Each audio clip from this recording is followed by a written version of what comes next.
Bismillahirrahmanirrahim. Assalamualaikum warahmatullahi wabarakatuh. Perkenalkan, nama saya Lakbar dari Prodi 1 Keperawatan dengan NIM 012021-002. Di sini saya akan menjelaskan obat troli emergensi dan kegunaannya. Perbedaan nasakanul, rebreathing mask dengan non-rebreathing mask. Yaitu pertama ventilator, sharing pump dengan infus pump dan SOP-nya. Jadi untuk mengefisienkan waktu, kita langsung saja masuk di troli emergensi. Troli emergensi adalah obat yang digunakan untuk mengatasi serangan asma atau bronkitis akut. Berikut beberapa obat yang terkait dengan troli emergensi. Obat-obat yang terkait dengan troli emergensi, yang pertama itu salbutamol, Ventolin. Kedua, aminofilin. Yang ketiga, ephedrine. Yang keempat, theophylline. Yang kelima, ipratopium bromida. Jadi itu semua obat-obat yang digunakan ketika menangani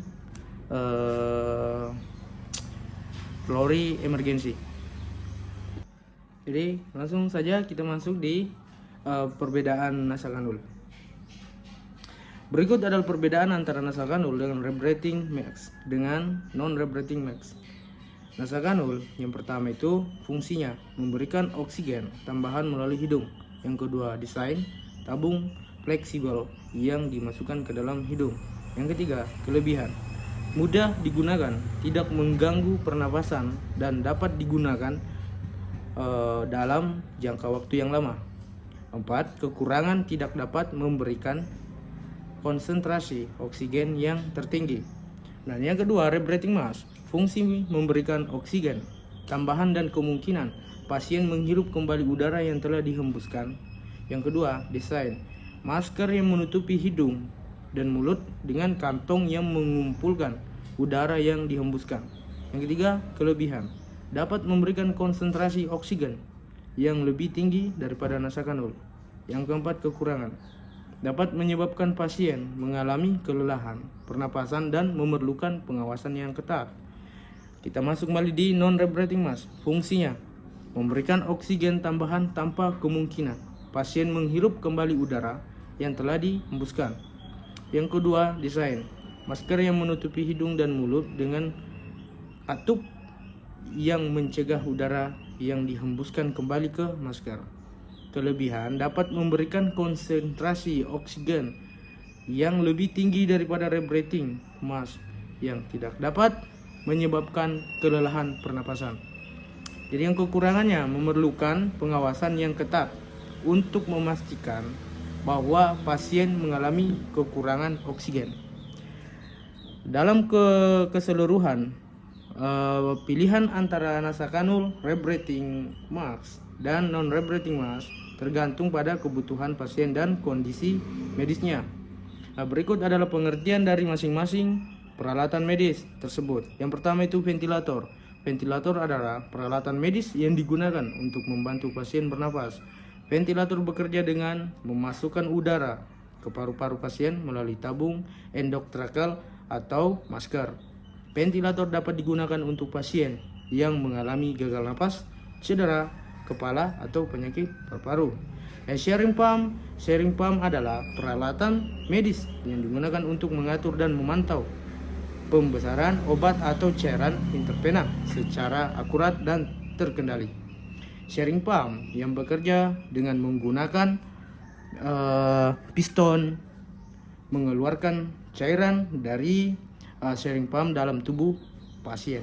Infus pump adalah peralatan medis yang digunakan untuk mengatur dan memantau pemberian cairan intravena secara akurat dan terkendali.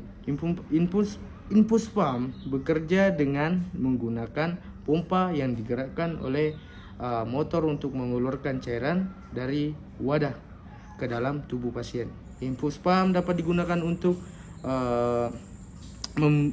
memberikan cairan obat atau nutrisi kepada pasien. Sekian dari saya. Itulah jadi kita masuk lagi ke SOP-nya. 1. Persiapan. Pastikan sharing pump dalam keadaan baik dan siap digunakan. Periksa semua komponen sharing pump, termasuk sharing, kateter, dan sensor. Pastikan pasien telah diberitahu tentang prosedur penggunaan sharing pump. 2. Pemasangan. Pasang sharing pump sesuai dengan petunjuk pabrik. Pastikan sharing pump terhubung dengan benar ke kateter. Periksa sensor atau memastikan bahwa mereka berfungsi dengan baik. 3. Pengaturan.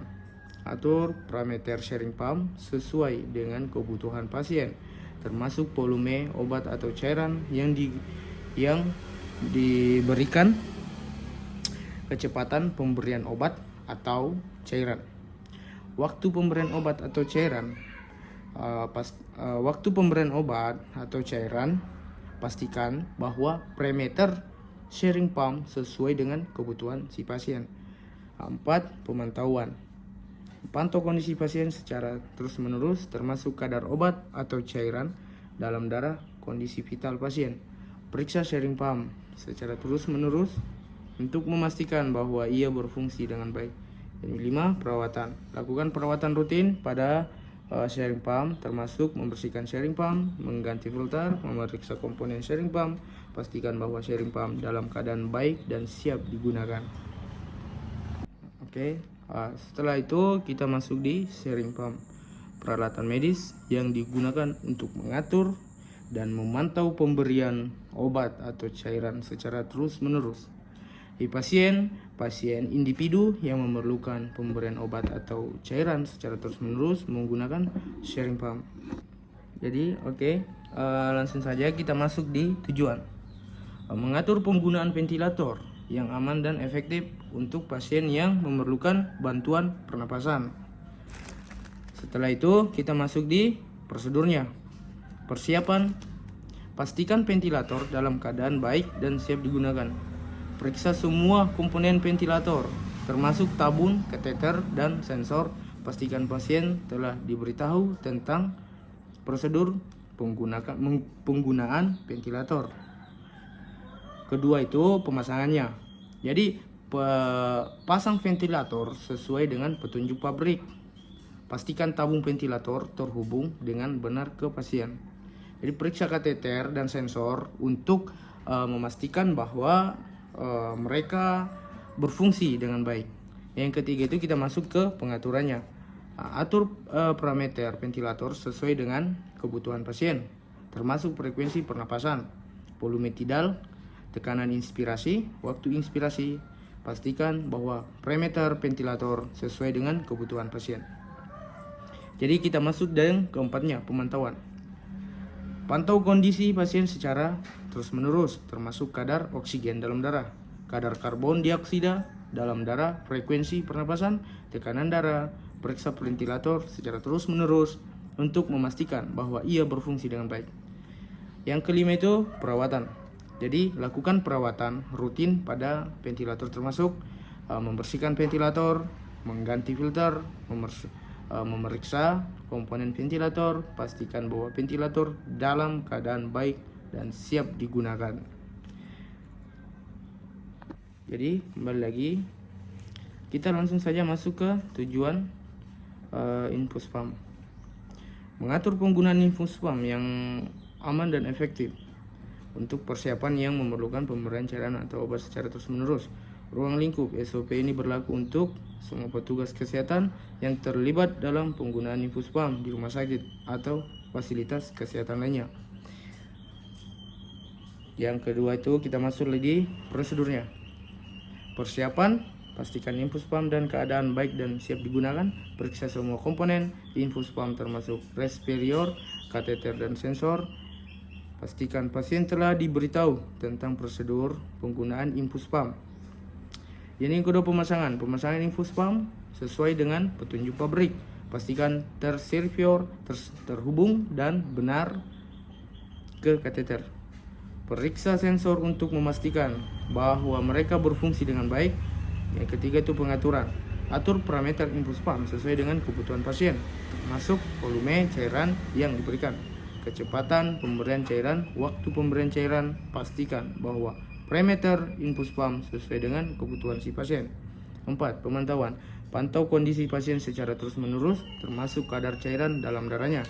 Kondisi vital pasien, pemeriksaan infus pump secara terus-menerus untuk memastikan bahwa ia berfungsi dengan baik. 5. Lakukan perawatan. Lakukan perawatan rutin pada infus pump, termasuk membersihkan infus pump, mengganti filter, memastikan komponen infus pump, pastikan bahwa infus pump dalam keadaan baik dan siap digunakan. Jadi sekian dari saya, Al-Akbar. Saya tutup dengan kalimat wabillahi taufiq wal hidayah. Wassalamualaikum warahmatullahi wabarakatuh.